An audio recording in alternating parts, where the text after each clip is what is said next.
बलरामपुर नामक एक छोटे से गांव में भीखू नाम का एक आदमी रहता था। भीखू के पास कोई काम नहीं था। वो बहुत गरीब था। इतने पैसे भी नहीं कमा पाता था कि 2 वक्त का भोजन कर सके।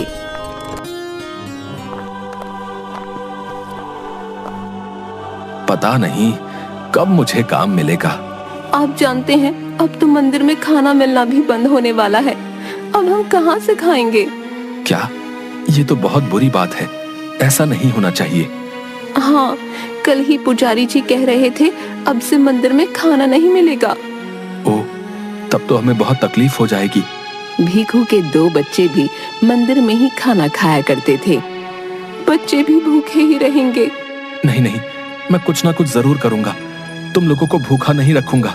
अगले दिन से मंदिर में खाना मिलना बंद हो जाता है। सुनिए जी, बच्चे खाने के लिए बहुत जिद कर रहे हैं। क्या दूं इन्हें? भूख तो मुझे भी लगी है। रुको, मैं कुछ लेकर आता हूँ। भीखू आसपास कुछ काम ढूंढता है।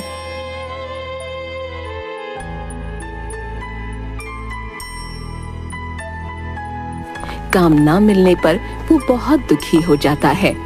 खाने का इंतजाम कहाँ से करूं? काम तो मिल नहीं रहा और मुफ्त में कोई खाना देगा नहीं। भीखू के सामने समोसे की एक दुकान थी। वो समोसे की दुकान के पास आता है। भाई, कुछ समोसे मिलेंगे क्या?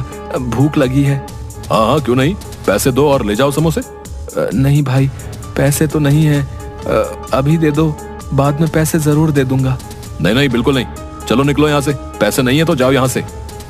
भीखू उदास होकर वहाँ से चला जाता है।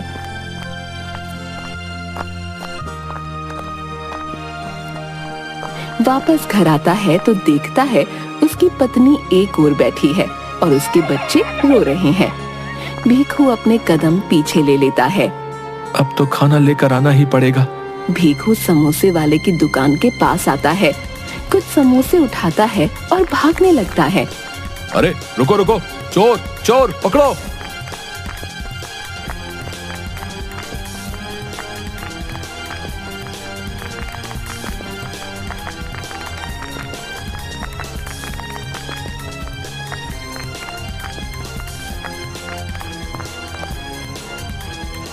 भीखू भागता हुआ घर पहुंचता है।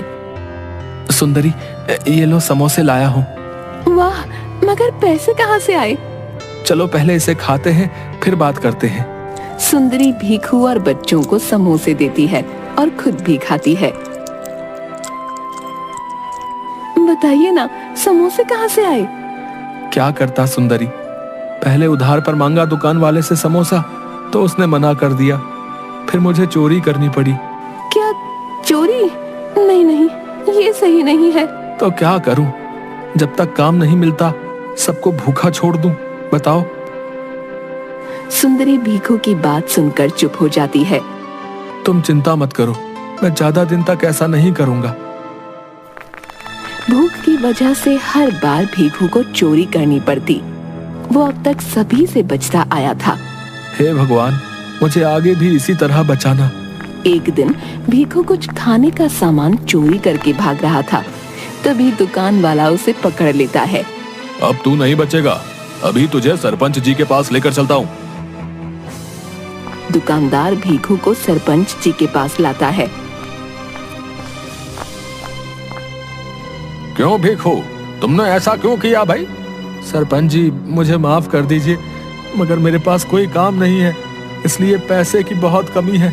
खाने के लिए भी कुछ नहीं, इसलिए चोरी करना पड़ा। नहीं भीखू, ये तुमने अच्छा नहीं किया।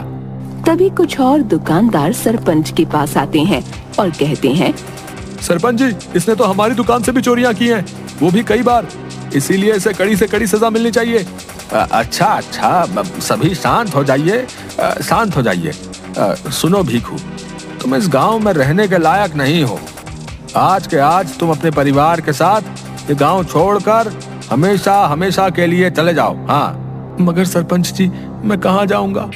वो मैं नहीं जानता, तुम ये गांव छोड़कर चले जाओ बस। भीखू उदास होकर घर आता है और सुंदरी को सारी बातें बताता है। मगर हम लोग जाएंगे कहाँ? पता नहीं सुंदरी, अब सरपंच जी ने कहा है तो हमें यहाँ से जाना ही होगा। बच्चों को साथ लो और चलो यहाँ से। भीखू अपनी पत्नी और बच्चे के साथ गांव छोड़कर चला जाता है।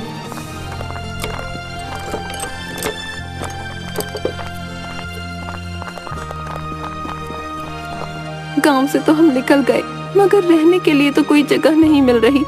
अब हम क्या करें? ये तो मुझे भी समझ नहीं आ रहा। एक काम करते हैं, हम यहीं आसपास घूमते हैं। रात होते ही हम वापस गांव चले